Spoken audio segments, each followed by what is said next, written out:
Hey everyone, it is Wednesday on IG Live. Just wanted to pop in real quick, have some lunch, but also talk a little bit about real estate. So today we're going to be talking about basically the year as a whole, giving a bit of a market update, as well as talk about the fact that today is the first day of the fourth quarter of 2025.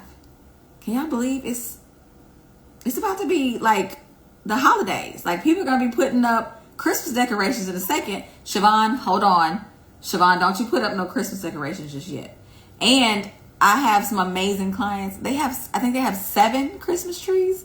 Matter of fact, they're not the only clients I have with that many Christmas trees, but that seems excessive. But hey, whatever makes them happy, I love it. So let's jump right into it. So today is the first day of the fourth quarter, October 1st.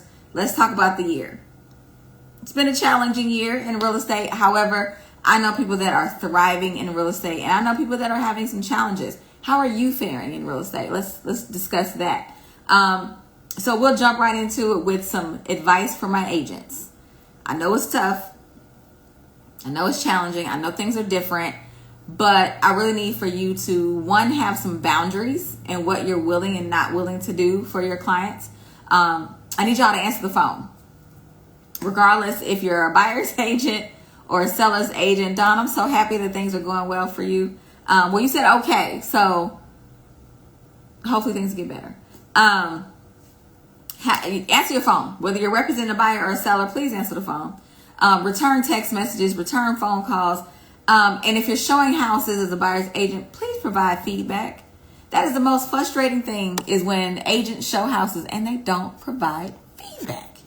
Like, that's the easiest thing to do. Like, you're prompted. It gives you the questions. All you got to do is put in the answers. It takes you less than 2 minutes to do that. So please do those things. Know that your reputation follows you everything. We're not hoping for a better fourth quarter, Don. We're going to achieve a better fourth quarter, because I know how you put in the work. I heard about your 21-day fast. Yeah. Congrats to you on that. It is going to be a different fourth quarter. Next year is certainly going to be different than this year. I don't know what next year is going to hold. I don't know if interest rates are going to go down, if they're going to go up. I don't know what's going to happen. All I know is that you continue to stay in the game. You continue to do the things, the basics, right? The things that have gotten you to where you are now. Things will turn around. Continue to do the work. I know it's tough. I know sometimes you're like, forget this, but do the things that you know work. Go back to the basics. Do your 3 hours of lead generation every day. Do your door knocking. Do your open houses.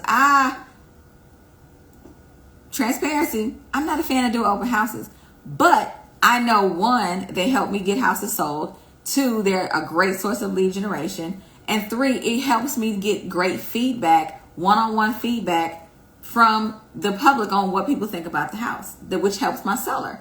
So start doing the things that you know work. Go back to the basics, do those things, and do them at a high level, right? Don't just kind of float through things. Do them at a high level. If you're going to do anything, do it all at a high level, right? All right. Let's get right into this market, though. Y'all, have y'all looked at these numbers?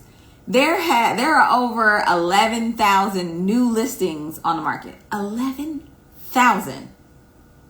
I need y'all to let that sink in. 11,000 is not a little number, right? Over 11,000 new listings on the market. We've had over 2,500 homes come back on the market. Now, why does a home come back on the market? A number of things. Could be something happened during the inspection. The buyer got cold feet. Could be the buyer's financing fell through. Could be the appraisal didn't come in on the number they needed it to. Could be a number of different reasons. All I know is 2,500 homes have come back on the market, are now back in the running for sale, right? Over almost 16,000 homes have had price reductions. The homes that are already on the market, 16,000 of them have had price reductions. Now, that is a huge number. That's extremely significant. And I'm going to talk about that a little bit later so you can kind of understand why that's significant. And 7,300 homes are pending. Now, think about it. If you have 16,000 homes that have had price reductions and 11,000 homes that have hit the market, right? That's 27,000 homes Yeah, there's about 27,000 homes.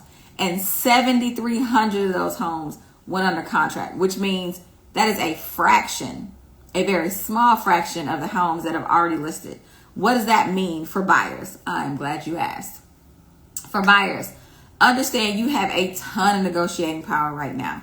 You really do. You got a lot of negotiating power, and you can make some things happen for yourself that you didn't realize it would happen before. Also remember that your first home typically is not your forever home. Sometimes it's the home that becomes your first investment property, right? It's your starter home.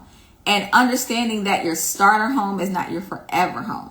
So maybe look at a home that it needs a little bit of work, right? Your sweat equity will pay off in the end, guys. Trust what I'm saying to you. There are homes out there on the market that were former investment properties that might need a little bit of work, whether that's paint, whether that's slight updating, whether that's new carpet, whatever it is. Trust me, putting a little bit of the sweat equity in can help you over the long haul. Since COVID, inflation has risen about 4% each year. I'm sorry, equity has risen about 4% each year. Now, that is because of inflation, but think about it. If you would have bought 4 years ago, how much equity would you have in a home that you already bought for less than market value? You gotta think about those things. That could be the difference between you might be able to pull out some money of your property right now and do those updates, right? Because it's something that you can do over time. It doesn't have to be something that you do moving in the door. Just something to consider, right? Matter of fact, I have a couple of properties coming on the market that were former investment properties, were tenant occupied. And one of them I know right now is in a cul-de-sac in Decatur. If anyone is interested in it, let me know. It's a 3-bedroom, 2-bathroom ranch with a 1-car garage. Now, you guys, when's the last time y'all seen a 1-car garage on a 3-bedroom, 2-bathroom ranch? Most of the time you see carports, especially in Decatur. So this home was built, I believe, before 1987, and is a prime opportunity for somebody to come in and make the small changes and make it your own. If a house needs a little bit of painting or it needs to be painted, these are all things that you can do over time for a little bit of money that's going to gain you a lot of equity and a lot of value over time. Trust me when I tell you. Just saying. And also, I'm going to tell those buyers out there, because of the negotiating power that you have, you guys submit the offer. Stop playing small. Submit the offer. You will understand that a lot of these sellers need to sell. Sellers that are motivated to sell are sellers that I call them I think it's the 4 or the 5 Ds. So they're divorce, displacement, meaning they have to move, they have to relocate somewhere else. Divorce, displacement, delivery, meaning they're having a baby, or death. I know it's not ideal, but those are the reasons why most people have to sell.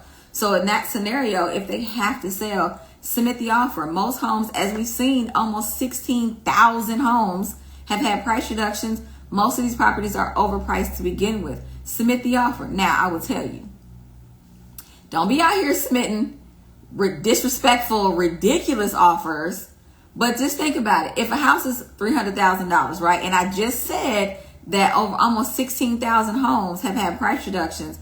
Wouldn't it make sense to make an offer that was 10% less than where they are listed? Because again, properties typically are anywhere between 5 to 10% overpriced. So if you're submitting an offer on a $300,000 home for $270,000, that's not a disrespectful offer. It's likely where the property should be priced anyway. So think about what you're doing. Be strategic about you going into these offers, submitting these on these properties, because you can literally get a house. You just gotta ask. A lot of y'all are not even asking, and that makes your process a lot harder, because you're like, oh, I would, but just ask, because you never know. I'm the youngest of 4. I've heard no several times in my life, and I'm certain I will hear it more times in my life. Don't stop being afraid of hearing no. So what? You hear no? There are so many houses on the market right now. That seller told you no, go to the next one. And then if that seller tells you no, go to the next one. Because one of these sellers is going to tell you yes, and it's going to be life-changing. That's what I'm saying. But what do I know? Right? To my sellers, you have a lot of competition. I want to say it is, now I don't think this is quarterly, but it might be. You have 12% more inventory. Now, so I believe this is quarterly. You have 12% more inventory on the market than you had this time last year, this time last quarter. What does that mean? We'll keep it simple math. If you got 100 homes at the top of third quarter, you got 112 now. Simple math. You got more competition. What does that mean? That means you have to be priced right. I like to call it first date ready, right? You have to be priced right. You have to look good. You have to be in great condition. If you're not priced right and you're not in great condition, it is likely that you're going to never sell. So if you're not in great condition, then you need to price accordingly. If you're a seller and you can't, or you're not willing to do the work that is required for that property, then price it accordingly. If you're pricing your property slightly under market value and it's the best looking home on the block, it is likely that you will sell in the first 2 weeks. Why do I say the first 2 weeks? Because within the first 2 weeks, really the first 10 days the house is on the market, you will know if you're overpriced, because the market is going to continuously reject you. Your showings are going to be low and you're not going to have any offers. That goes for every house that's on the market right now, whether you're a $100,000 house or a multi-million-dollar house, same thing. I've seen houses that were listed at $2.4 million and it sold for $2.1 million. That's $300,000 off a house because they asked. All you got to do is ask, right? Also understanding that as a seller, your first offer is typically your best offer. Stop looking for the perfect offer. Stop looking, because it's likely not going to happen. Stop looking for that offer that is full price with no closing costs and it can close in 2 weeks. It is likely not going to happen, folks. I'm sorry. It's just way too much competition. There are houses on the market right now. There are times where you might have looked in that neighborhood and it was one, maybe two houses in the neighborhood for sale.